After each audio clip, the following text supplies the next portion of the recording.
Lecture number 5 देखते हैं। सबसे पहले ही क्वेश्चन में हम क्या करेंगे, कैलकुलेट करेंगे power. Okay, so with the help of diagram और ग्राफ। तो सबसे पहले हमारा xt है।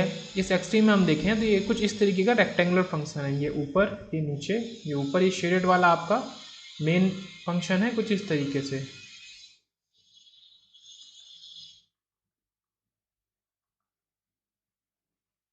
ओके, तो पावर में क्या लेते हैं, पावर के फॉर्मूले में हमारा होता है मॉड ऑफ xt। ओके, तो जो फंक्शन नीचे है, कभी भी पावर कैलकुलेट करने में उस फंक्शन के जो नीचे, मतलब एक्स एक्सिस के नीचे है, आप उसको मान लो कि वो ऊपर ही है। तो ये असल में क्या बन गया, graph 1 and graph 2 are same. यहाँ पे ये पूरा आपका डीसी पल्स है, तो graph 1 and graph 2 are same. आप इस शेडेड वाले नीचे वाले को अगर ऊपर कर दोगे तो ये कंप्लीट एक लाइन बन जाएगी ऐसे करके, इस सबको ऊपर कर दो। अब इसका क्या होता है, पावर होती है जो हमारी डीसी पल्स की एक, वो ए नॉट स्क्वायर होती है।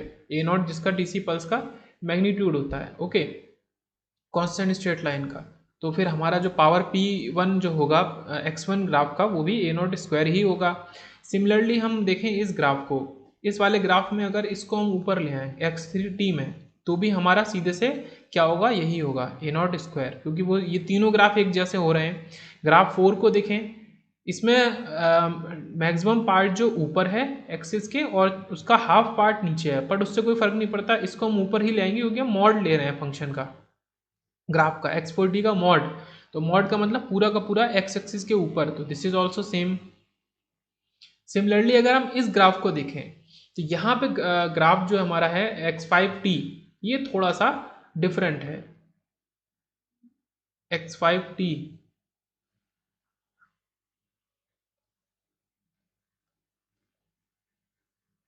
ये थोड़ा सा डिफरेंट है। यहाँ पे हमारा जो रीजन है वो केवल हाफ हाफ बॉक्सेज है, नीचे एक्स एक्सिस के है ही नहीं। लेकिन इससे भी हमें समझ में आता है कि अगर हम कंपेयर करें ग्राफ से या x2 वाले ग्राफ से डीसी पल्स से, तो ये उसका हाफ पार्ट है, हाफ पार्ट मिसिंग है। तो इसका जो पावर होगा P5 वो भी ए नॉट स्क्वायर बाई 2 होगा, तो इसको याद रखेंगे। तो ये ग्राफ हमने 5 डिफरेंट डिफरेंट का पावर देख लिया। और डीसी पल्स का क्या होता है, आरएमएस आपका ए नॉट होता है, जिसकी वजह से हम कह सकते हैं कि पावर को हमने डायरेक्टली लिख दिया ए नॉट स्क्वायर, क्योंकि RMS is equal to power square, sorry power is equal to RMS का स्क्वायर, RMS is equal to root power. तो पावर हमने निकालनी है तो आरएमएस जो ए नॉट है उसका स्क्वायर कर दिया। उसके बाद हम क्या देखते हैं कि x3t हमारा है equal to x2t mod of x3t। जो हमने ऊपर देखा था ग्राफ 3 का मॉडुलस x2 के बराबर, ये डीसी पल्स है, तो मॉडुलस नेगेटिव पल्स को पॉजिटिव बना देता है। तो ऑब्वियस सी बात है, सबको पता होनी चाहिए। तो 1 2 एंड 3 4 का सबका सेम है हमारा मॉडुलस, तो पावर भी सेम होगा। ये लॉजिक हमने लगाया। अब इस पावर को याद रखेंगे, जो डीसी पल्स का पावर है ए नॉट स्क्वायर है, और अगर हाफ कर देंगे तो ए नॉट स्क्वायर बाई 2 है। आगे आते हैं ट्राइंगुलर पल्स के ऊपर। तो ट्राइंगुलर पल्स के ऊपर आते हैं, तो इसका पावर, ये वाली जो ट्राइंगुलर पल्स है, ये हमने फ्रॉम प्रीवियस लेक्चर वहाँ पे कैलकुलेट किया था, फ्रॉम प्रीवियस लेक्चर। तो ए नॉट स्क्वायर बाई 3 आ रहा था। ये जो आपको ट्राइंगुलर पल्स है, इसका power A naught square by 3 आया था। ये वाली जो ट्राइंगुलर पल्स है, ये वाली। ओके, अब हमें कुछ इस तरीके की पल्स बनानी है, सेकंड ग्राफ की बनानी है। तो सेकंड ग्राफ को हम क्या कह सकते हैं, मॉड ऑफ x1t है equal to mod of x3t। तो अगर इस ग्राफ को हम क्या करें, इस ग्राफ में इस वाले पार्ट को, ये ऐसे आ रहा है, इस वाले पार्ट को हम ऊपर बना दें। इस वाले पार्ट, ये जो पार्ट है इसको मैं शेड कर देता हूँ, इस शेड को मैंने शेड करके ऊपर बना दिया। ओके, ऐसे ही इस पार्ट को ऊपर बना दें और इस पार्ट को ऊपर बना दें। इस तरीके से जो हमारा ग्राफ बन रहा है, वो graph 1 and 2 are same graph, दोनों सेम नजर आ रहे हैं हमें। सो जो ग्राफ 2 है उसका भी हमारा power A naught square by 3 होगा। Remember always of x2t। तो इस तरीके के ग्राफ का पावर हमेशा याद रखना है, रिमेंबर। ओके, ये जो हमारा ट्रायंगुलर पल्स है। फिर तीसरे ग्राफ की बात करते हैं। इसमें भी हम देखें सिमिलरिटी बिठा पाते हैं कि नहीं। अगर हम इस वाले पार्ट को, ये जो पार्ट है, इसको हम ऊपर बना दें, ऐसे बना दें, फिर इस वाले पार्ट के संग इसको ऊपर बना दें, इस वाले पार्ट के संग इसको ऊपर बना दें जो नीचे था। सिमिलरली इसके संग इसको ऊपर बना दें, इसके संग इसको ऊपर बना दें। इसको मैं शेड कर रहा हूँ, इसको मैं अगर ऊपर बना देता हूँ तो ये ग्राफ और ग्राफ नंबर 2 सेम हुए कि नहीं हुए? ये सेम हुए, तो इसका भी पावर a0²/3 ही हुआ। x4t को देखते हैं, ये ग्राफ है बट इसमें हाफ पार्ट मिसिंग है। हम कह सकते हैं कि ये हाफ पार्ट मिसिंग है ऊपर वाले ग्राफ से, तो इसकी पावर क्या हुई? a0²/6 हुई। ये हाफ पार्ट मिसिंग है जिसको मैं डॉटेड से दिखा रहा हूँ। ओके, ये हाफ पार्ट मिसिंग है तो a0²/6 हुई। तो ये सेम हुए, ये अलग हो गया। अब हम कुछ इस तरीके का ग्राफ लेते हैं, इस तरीके का ग्राफ लें और इसको अगर हम कंपेयर करें तो ये हमने जो बनाया है, अगर इसको हम इन्वर्ट कर दें, इस वाले पार्ट को, इस वाले पार्ट को, इस वाले पार्ट को हम इन्वर्ट कर दें, तो हम इसको ऐसे ही बोल सकते हैं। इस वाले पार्ट में हम ऐसे बनाए सेम है, तो ये हमारा ग्राफ जो ऊपर के ग्राफ थे हमारे 1 2 3 उससे मैच कर गया। तो इसका मतलब इसका पावर भी a0²/3 होगा। ये लिखा हुआ है P1 = P2 = P3। तो ऐसे पावर हमने फिगर की ग्राफ की मदद से कैलकुलेट करी। अब बात करते हैं इंपॉर्टेंट टॉपिक है कॉन्सेप्ट ऑफ ऑर्थोगोनलिटी। तो सिग्नल्स x1 एंड x2t, इससे डायरेक्ट गेट में अच्छे क्वेश्चंस आते हैं। Are said to be orthogonal if, हमारा ये इंपॉर्टेंट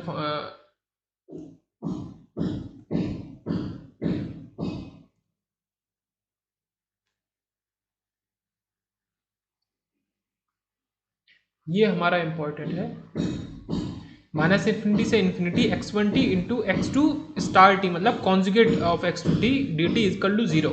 तो ऑर्थोगोनलिटी के लिए क्या है कि एक फंक्शन मल्टीप्लाई बाई उसका सेकंड फंक्शन का कॉन्जुगेट और उसका इंटीग्रेशन -∞ से +∞ तक dt = 0 होता है। ये 0 होता है ऑर्थोगोनलिटी के लिए। ये चीज़ हम वेक्टर कैलकुलस में भी देखेंगे, काफ़ी जगह आएगा ये चीज़। तो for orthogonality of 2 real signals, अगर हम रियल की बात करें, यहाँ पे क्या बात है कि इधर कॉम्प्लेक्स फंक्शन भी हो सकता है, हो सकता है। तो कॉम्प्लेक्स का मतलब आपको स्टार ले लेना है, कॉन्जुगेट सिमेट्रिक ले लेना है। तो अगर हम बात करते हैं ऑर्थोगोनलिटी ऑफ 2 रियल फंक्शंस, तो सीधे x1 उनका प्रोडक्ट x1t इंटू x2t और इंटीग्रेशन -∞ से इन्फिनिटी और आपका dt = 0। तो ये सिंपल सा है, मल्टीप्लिकेशन करके उसका इंटीग्रेशन कर दो -∞ से इन्फिनिटी तक और वो 0 के इक्वल आएगा। अब बात करते हैं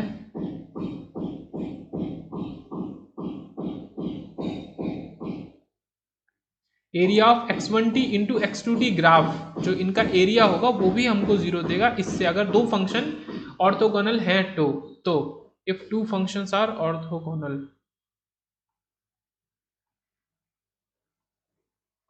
ओके, तो इनका एरिया उनके मल्टीप्लिकेशन वाले ग्राफ का, रिजल्टेंट ग्राफ का एरिया 0 होगा। Check whether x1t and x2t are orthogonal to each other और not.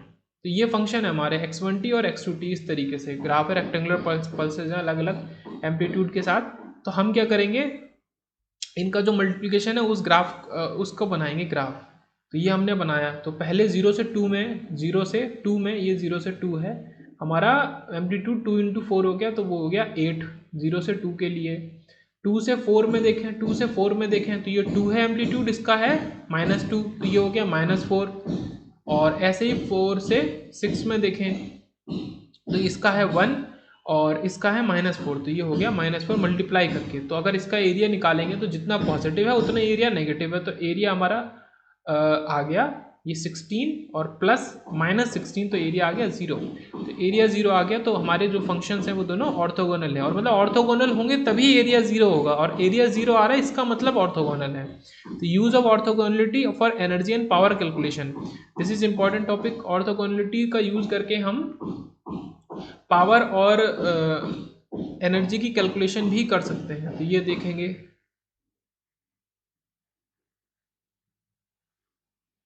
Okay, energy and power calculation. तो if x1t into x2t are, दोनों function x2t are orthogonal to each other, तो zt जो इनका resultant function होगा, zt simple हम कह सकते हैं xt बोलो, x3t बोल लो, zt बोल लो, equal to x1t into x2t, कुछ भी बोल लो आप। तो ये हमने ले लिया, प्लस माइनस उनका आप प्लस कर रहे हो, मतलब ये रिजल्टेंट है दो फंक्शन का, ये रिजल्टेंट है दो फंक्शन का, उनके चाहे तो एडिशन करो चाहे सब्सट्रैक्शन, तो उनकी जो पावर होंगी वो हमेशा ऐड ही होती हैं और उनकी एनर्जी भी हमेशा ऐड होती है। तो ये याद रखेंगे कि उनकी पावर और उनकी एनर्जी ऐड होंगी। यहाँ पे भले आप प्लस माइनस लो, यहाँ पे ओनली प्लस ही होगा। तो ये है, अगर दो फंक्शन ऑर्थोगोनल हैं और वो एडिशन या सब्सट्रैक्शन में है तो उनकी पावर ऐड कर दो, उनकी एनर्जी ऐड कर दो इंडिविजुअल। अब कुछ इंपॉर्टेंट ट्रिग्नोमेट्रिक रिजल्ट ले लेते हैं। तो पहला रिजल्ट है हमारा टी नॉट की रेंज में, मतलब लिमिट में आप इंटीग्रेशन करेंगे साइन टी नॉट क्या fundamental time period, sine of m omega naught T plus 5 d t, ये हमेशा जीरो की इक्वल होता है, ये हमेशा जीरो के इक्वल होता है। सिमिलरली सेकंड वाला भी जीरो के इक्वल होता है। एम जहाँ पे क्या है, एन इंटीजर, एम एक इंटीजर होगा, ओमेगा नॉट का मल्टीपल एक इंटीजर होगा, omega naught is 2 pi upon T not, या फिर T not is 2 pi upon omega naught, ऐसे करके। तो साइन हो कॉस हो ओमेगा नॉट कुछ भी हो, उसका एक इंटीजर मल्टीपल हो, और प्लस आपका फेज आपका फाई कुछ भी हो, वो जीरो ही होगा उसका इंटीग्रेशन हमेशा। तो ये इंपॉर्टेंट याद रखेंगे, इससे बहुत आसान हो जाएगा। Sine square and cos square की बात करेंगे अगर, वहाँ पे आपका आंसर आ जाएगा टी नॉट बाई 2। ऐसा भी क्यों होता है, cos two theta 2 cos square theta minus 1/2, इस तरीके से करते हैं। So cos two theta is 2 cos square theta minus 1, या फिर बोल सकते हैं cos square theta is cos 2 theta plus 1/2। इस टर्म में जो ये कॉस 2 थीटा आ रहा है, तो ये इसका इंटीग्रेशन आपका जीरो देगा। यहाँ पे ध्यान रखेंगे, जो ऊपर ये था cos m omega naught t, m omega naught मान लो 2 है यहाँ पे, तो ये तो जीरो देगा, पर ये जो 1/2 बचा है ये हमें क्या देगा, ये हमें टी नॉट दे देगा, क्योंकि हम टी नॉट में इंटीग्रेशन कर रहे हैं, इसलिए हमें आंसर में टी नॉट बाई 2 मिला है। तो यहाँ पे साइन स्क्वायर या कॉस स्क्वायर वाला टर्म आएगा, तो वहाँ पे cos 2 थीटा का फॉर्मूला लगाएंगे, और इसमें 1/2 का टर्म सेपरेट होता है, तो वो जो सेपरेट टर्म होगा वो हमको टी नॉट बाई 2 दे देगा ये। तो स्क्वायर वाले में टी नॉट बाई 2 और बिना स्क्वायर के 0 0 में आंसर मिलेगा। M in n integer multiple, m in n integer multiple, वही चीज़ बार बार। Important point, T naught integration sine m omega naught T plus pi into sine n omega naught T plus 5 d T equal to 0। अगर आपका m और n unequal integers हैं और आप साइन इंटू साइन का टर्म कर रहे हैं, तो आपको आंसर फिर से 0 ही मिलेगा, और यहाँ पे कोई स्क्वायर वाला टर्म तो है ही नहीं। तो harmonics of sine of different frequency irrespective of their phases will be orthogonal to each other. तो साइन के ये क्या है, हार्मोनिक्स हैं, डिफरेंट हार्मोनिक है डिफरेंट फ्रीक्वेंसी की, क्योंकि m और n यहाँ अलग अलग है, इस irrespective of their phases, phase कुछ भी हो, φ1 हो φ2 डिफरेंट हो दोनों, वो ऑर्थोगोनल ही होंगे एक दूसरे के, और ऑर्थोगोनल होंगे तो इंटीग्रेशन उनका मल्टीप्लिकेशन का आंसर 0 देगा। एग्जाम्पल ZT हमें दे रहा है 2 साइन 3t प्लस 30 डिग्री, ये 5t प्लस 45 डिग्री। तो 30 और 45 का तो कोई सिग्निफिकेंस है नहीं, हाँ ये 5t और ये 3t अलग अलग होने चाहिए। तो हमारा जो मतलब फंक्शन होंगे ये दोनों ऑर्थोगोनल होंगे, ऑर्थोगोनल हैं तो इनका पावर क्या है, इनकी पावर डायरेक्ट आप कैलकुलेट कर सकते हैं। यहाँ पे माइनस है बट पावर में प्लस होगा। तो ये छोटी छोटी इंपॉर्टेंट बातें थी। तो आपका पावर ये जो इसका a नॉट है और इसका a नॉट है, तो 2 square plus 2 plus 4 square upon 4 power आपका 10। तो ऐसे आप पावर आराम से कैलकुलेट कर सकते हैं। 6 पॉइंट कॉस एंड कॉस का भी टर्म है, वहाँ पे भी कंडीशन क्या है कि आपका m is not equal to n होना चाहिए, तो भी वो 0 देगा। कॉस और कॉस का टर्म है। Harmonics of cos function of different frequency respective of their phases will be orthogonal to each one another. Example ZT है आपका 2 cos 3t प्लस 45 डिग्री, यहाँ पे 4 और 2, तो ये तो आपको पावर देगा। यहाँ पे 3t और 7t हमें देखना है, यहाँ पे 5 है 0, 5 5 से मतलब भी नहीं था, तो ये अलग होने चाहिए, 7 और 3 अलग है, तो आप ऐसे डायरेक्ट कैलकुलेट कर सकते हैं। 7 पॉइंट, अब आप क्या करेंगे, साइन का टर्म और कॉस के टर्म को मल्टीप्लाई कर रहे हैं। ओके, साइन के टर्म को और कॉस के, तो m और n अलग है, यहाँ पे 2 केस आएंगे, m omega naught T plus 5 और cos n omega naught T plus 5 2 5 1 5 2। फाइवन पहले हम चेक करेंगे एम और एन इक्वल है कि अलग है। अगर अलग है तो हमारा आंसर 0 है, इक्वल है तो भी आंसर 0 है। बट फाइवन माइनस फाइव टू हमारा एन पाई के इक्वल होना चाहिए। मतलब अगर अभी एग्जाम्पल में देखेंगे, अगर एम और एन इक्वल है मतलब sine 3t plus 45 degree, sine 3t sorry मैं यहाँ लिख भी देता हूँ, चलो sine 3t plus 45 degree into cos 3t plus 40 मतलब 60 डिग्रीज। तो ये अगर इक्वल आए, 3t आए साइन और कॉस के टर्म में, दोनों मल्टीप्लाई हो रहे हैं। फिर आपको 5 1 5 2 चेक करना है। 5 1 5 2 का डिफरेंस जो है ये 60 माइनस 45 वो एन पाई आना चाहिए, इंटीजर मल्टीपल ऑफ पाई आना चाहिए, तो ही आपका ये वैलिड होगा, वरना वो मतलब जीरो नहीं होगा, नॉन जीरो होगा। अभी क्वेश्चन से भी देख लेंगे इसको। Harmonics of sine and cos of different frequencies of irrespective of their phases. तो जब फ्रीक्वेंसी डिफरेंट है तो फेज की कोई बात नहीं है, ठीक है, इरेस्पेक्टिव ऑफ देयर फेजेस वो इसीलिए कह रहा है will be orthogonal to one another.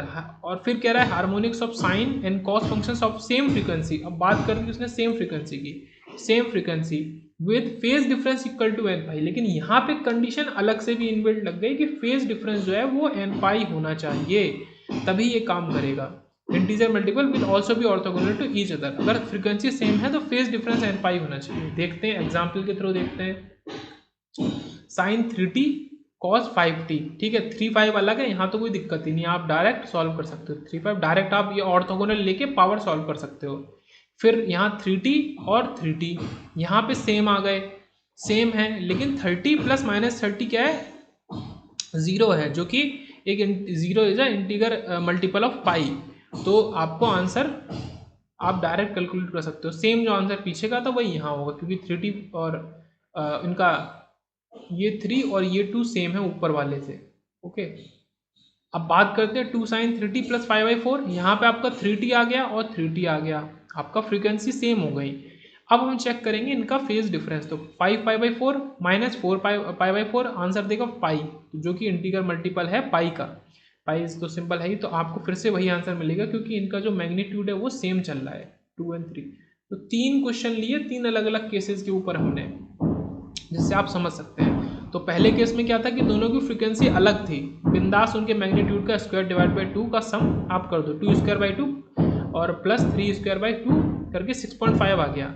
दूसरे केस में 3t उनका फ्रीक्वेंसी सेम थी, तो हम उनका जो 5 1 5 2 है उसका डिफरेंस देखेंगे, वो इंटीग्रल मल्टीपल ऑफ 2 होना चाहिए। अगर वो 0 भी आता है तो ये याद रखेंगे, अगर वो 0 भी आता है तो 0 भी हम 0 को भी कह सकते हैं इंटीग्रल मल्टीपल, तो भी सेम आंसर। और अगर पाई या एन 2 पाई 3 पाई कुछ भी आया डिफरेंस तो फिर हम लिख ही सकते हैं। और देखते हैं आगे, integration t naught a naught sine m omega naught T plus 5 d t is equal to 0। अगर हम डीसी सिग्नल ए नॉट क्या है, एक एम्पलीट्यूड है, कांस्टेंट है, मान लो 5 साइन करके दिया है, अगर डीसी सिग्नल के संग मल्टीप्लाई कर रहे हैं तो भी वो ऑर्थोगोनल ही होगा हमारा, क्योंकि इसका इंटीग्रेशन तो 0 आता है, हमको पता है। वेयर एम एन इंटीजर और omega naught is 2 pi by आपका time period of DC. Similarly हमने बात करी है ए नॉट को अगर मल्टीप्लाई कर रहे हैं किसके साथ, कॉस के साथ, ओके, एक डीसी सिग्नल को, तो भी हमें आंसर 0 ही देगा, क्योंकि ये 0 है। DC and sine signal are orthogonal to each other यहाँ पे, और सिमिलरली यहाँ पे DC and cos signal orthogonal है। With the help of example देखते हैं इसी चीज़ को। तो Z1 हमारा एग्जाम्पल है -2t 5 cos 3t प्लस 30, ये हमारा डीसी सिग्नल है, ये डीसी सिग्नल है, sorry -2 plus this is minus not -2t, this is sign of plus, this is addition. तो -2 का आपका 2 स्क्वायर, सिंपल इसका पावर डीसी सिग्नल का क्या होता है a स्क्वायर, और इसका आपका 5 का 5 स्क्वायर बाई 2, तो आंसर इज 16.5। जैसे आपने पावर निकाल ली। और 2 यहाँ पे है 2 प्लस ये कुछ नहीं है, 3 cos 2t plus 4 sin 2t minus 5 cos और प्लस 7, इतना लंबा चौड़ा है, तो इसमें आपको चेक करना है ये क्या है आपका डीसी सिग्नल। तो ये तो सभी के संग आपको आंसर दे ही देगा। 2 जो है वो 3 cos 2t के संग, या फिर 4 sin 2t के संग, या 5 cos, सबके संग आंसर दे देगा, उसको चेक नहीं करना। अब इस cos और इस sin को चेक करना है। तो इसका फ्रीक्वेंसी सेम है, पर इसमें फाई ही नहीं है, तो phi one minus phi two दोनों जीरो आ गए। तो आप इसका इसके संग आंसर निकाल सकते हैं इस तरीके से, ओके, उनके पावर का सम करके। अब यहाँ पे टू टू के संग तो हो गया, अब ये टू इस फाइव के संग दे ही देगा क्योंकि फ्रीक्वेंसी अलग है, ये टू भी इस फाइव के संग दे देगा, फ्रीक्वेंसी अलग है, और ये टू भी इस सेवन के संग दे देगा, फ्रीक्वेंसी अलग है, और ये टू भी इस सेवन के संग दे देगा क्योंकि फ्रीक्वेंसी यहाँ 70 है, यहाँ 2T है। ओके, ये इतना चेक हो गया। अब बचा आखिरी के दो टर्म, वो एक दूसरे के संग देंगे कि नहीं देंगे। तो यहाँ 5T है, यहाँ 70 है, तो ये दोनों टर्म ही एक दूसरे के संग इस मेथड से आपका मतलब पावर आप कैलकुलेट कर सकते हैं ऐड करके। तो आप 2 का 2 स्क्वायर, 3 का 3 स्क्वायर बाई 2 9/2, 4 का 16/2, 5 वाले का 25/2, 7 वाले का 49/2। आप सॉल्व कर लो तो आपको आंसर मिल जाएगा। तो ये चेक करना बहुत ज़रूरी है कि फ्रीक्वेंसीज अलग हैं कि नहीं, और ये सारी चीज़ें। आरएमएस कैलकुलेट करने के लिए कह रहा है, आरएमएस क्या होता है? Root of power, okay. But यहाँ हम देखें sign 3T cos 3T, frequency same हुई। अब हम देखेंगे 5/1 माइनस 5/2, 5/1 माइनस 5/2 हमें क्या दे रहा है? π/3 मतलब 1/3 पाई। 1/3 इज नॉट एन इंटीजर, तो हम यहाँ पे ऐसे आरएमएस को कैलकुलेट नहीं कर सकते ड्यू टू ये, ओके, हम आरएमएस को कैलकुलेट नहीं कर सकते। तो इस क्वेश्चन में जहाँ जो कि है 2 sin 3T plus 3 cos 3T plus π/3, मतलब cos a प्लस बी का एक्सपेंशन हम यूज करेंगे। तो cos a cos b minus sine a sine b, तो ये चीज़ हमने यूज करी यहाँ पे, इसको और सॉल्व किया, तो इसको हम सेम फ्रीक्वेंसीज में बनाने की कोशिश करेंगे।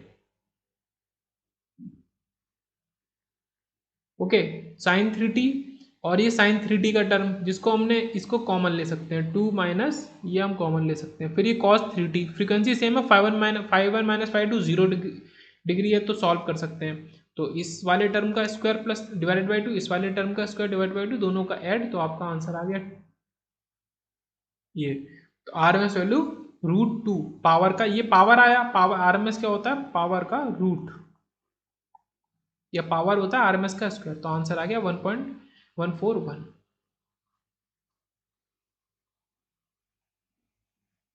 अब एक और क्वेश्चन लेते हैं, पावर निकालनी है हमें, उसने बोला है कि पावर निकाल के देनी है आपको।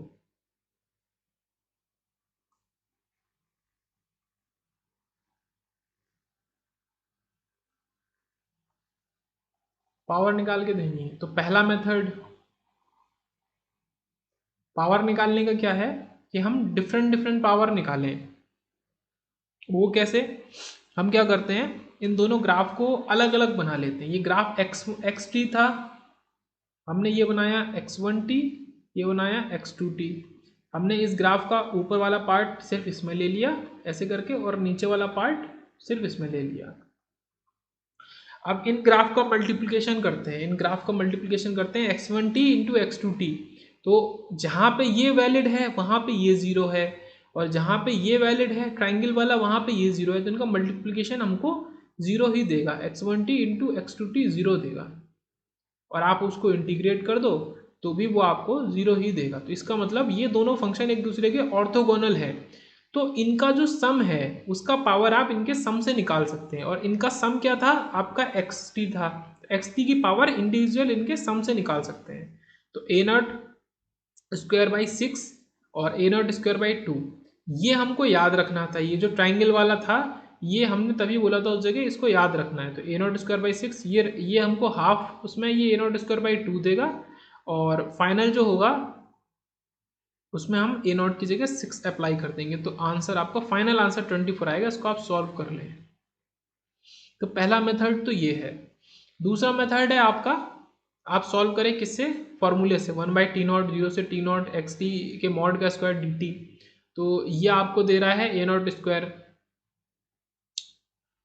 dt प्लस सेकेंड वाला आपका T0 से T0/2 से आपका T0 तक। तो हमने ऐसे निकाला है, एक तो 0 से T0 तक लिया, T0/2 तक लिया, उसके बाद T0/2 से T0 तक लिया। तो उसकी पावर तो हमने इसे एक स्क्वायर लिख दी, इसकी हमको नहीं पता है, ये रैम टाइप का फंक्शन है। तो फिर से हमने वही चीज़ करी है, यहाँ पे x1t x2t दोनों मल्टीप्लिकेशन किया, और ये 0 0 हमको दे रहा है, क्योंकि मल्टीप्लिकेशन क्या देगा, 0 ही देगा।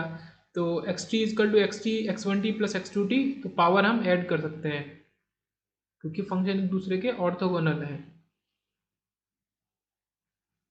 तो यहाँ से हमारा आंसर यहाँ से भी 24 ही आया।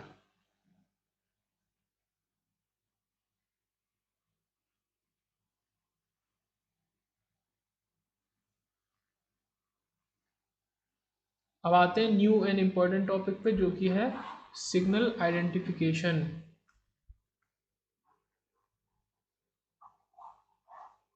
If magnitude of signal is infinite, मतलब हम सिग्नल को देख के, ग्राफ को देख के कैसे आइडेंटिफाई करेंगे कि ये एनर्जी सिग्नल होगा या एनर्जी होगा या पावर होगा या फिर एनी एन पी होगा, नीदर एनर्जी नॉर पावर।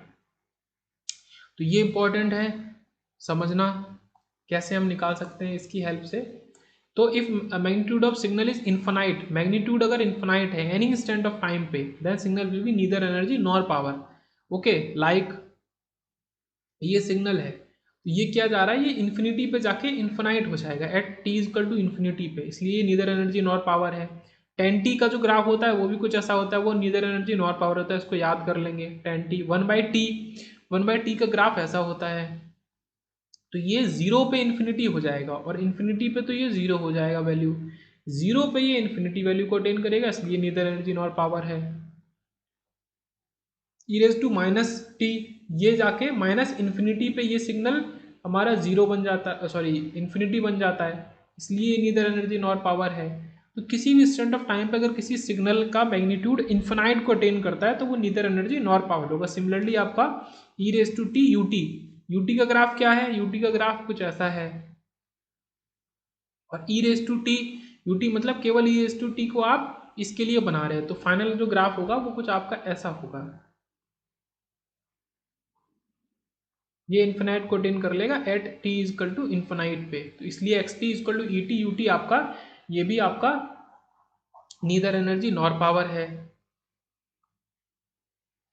उसके बाद बात करते हैं a finite duration signal having finite magnitude, finite duration के सिग्नल होंगे और फाइनाइट ही उसका मैग्नीट्यूड होगा।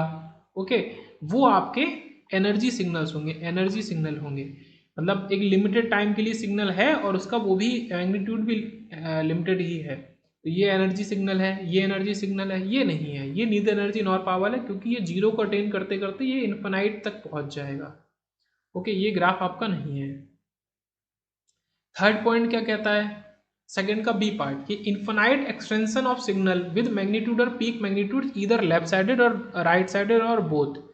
तो इन्फिनाइट एक्सटेंशन ऑफ सिग्नल अगर कोई है जिसका मैग्नीट्यूड और पीक मैग्नीट्यूड इधर लेफ्ट साइड है या तो राइट साइड है या बोथ साइड है, decreasing from a finite value are energy signals, ये भी एनर्जी सिग्नल ही होते हैं। जैसे कि इस तरीके का सिग्नल है कि एक तरफ को वो इन्फिनाइट है, एक तरफ को इन्फिनाइट है, इन्फिनाइट एक्सटेंशन है सिग्नल का, ओनली वन साइड और बोथ साइड भी, लेकिन वो डिक्रीज कर रहा है, वो 0 को अटेन कर रहा है, ये 0 को अटेन कर रहा है डिक्रीज करके, ये 0 को अटेन कर रहा है डिक्रीज करके। ओके, तो पहला केस तो फनाइट और फनाइट वाला था कि फनाइट ड्यूरेशन के लिए और फनाइट मैग्नीट्यूड, तो एनर्जी सिग्नल। और अगर वो इन्फिनाइट भी है बट वो 0 को अटेन कर ले रहा है, मतलब सिग्नल एक्सटेंड तो इन्फिनाइट ड्यूरेशन के लिए पर वो इन्फिनाइट पे पहुंच के 0 को ही अटेन करेगा पक्का, लाइक ये सिग्नल, ये आपके सारे एनर्जी सिग्नल होंगे और जो बच गए वो आपके पावर सिग्नल होंगे। तो इनको अब चेक करते हैं जल्दी जल्दी। ये आपका साफ दिख रहा है इन्फिनाइट को जाएगा, तो ये आपका नीदर एनर्जी नॉर पावर है। ये आपका इन्फिनाइट तक एक्सटेंड हो रहा है पर ये 0 को अटेन कर रहा है, ये 0 को अटेन कर रहा है, this is energy signal. Okay, ये कैसा सिग्नल है, ये इन्फिनाइट ड्यूरेशन के लिए पर ये 0 को अटेन नहीं कर रहा, तो ये आपका पावर सिग्नल है। फोर्थ वाला आपका क्या है, बिकॉज डिक्रीजिंग, ये इन्फिनाइट तक एक्सटेंड है बट ये 0 को अटेन कर लेगा, इसलिए ये एनर्जी सिग्नल है। ये सिग्नल क्या है कि ये सिग्नल कुछ इस तरीके का है और ये आपको इन्फिनाइट को अटेन कर लेगा टी इजकल टू इन्फिनाइट के लिए, इसलिए neither energy nor power signal है। हमें सबके मॉड एक्स टी से मतलब है मैग्नीट्यूड से, हमें सबके मैग्नीट्यूड से मतलब है, ये इंपॉर्टेंट पॉइंट याद रखना है, हमें सबके मैग्नीट्यूड से मतलब है। X t is equal to e raise to j two t, अब मॉड एक्स टी क्या है, यहाँ पे 1 है, मॉड एक्स टी केवल 1 है, ना ये जीरो को अटेन कर रहा है और ना ये इन्फिनाइट को, तो ये ना एनर्जी सिग्नल है, ना neither energy nor power, this is a power signal. Okay, x t e raise to minus j three t, यहाँ पे भी हमारा जो मॉड एक्स टी है वो वन है, डीसी सिग्नल है, तो डीसी सिग्नल ऑलवेज पावर होते हैं, DC signal always power signal होते हैं, ये पावर हो गया। अब तीसरा सिग्नल आया है थोड़ा सा अलग, कि ई रेज टू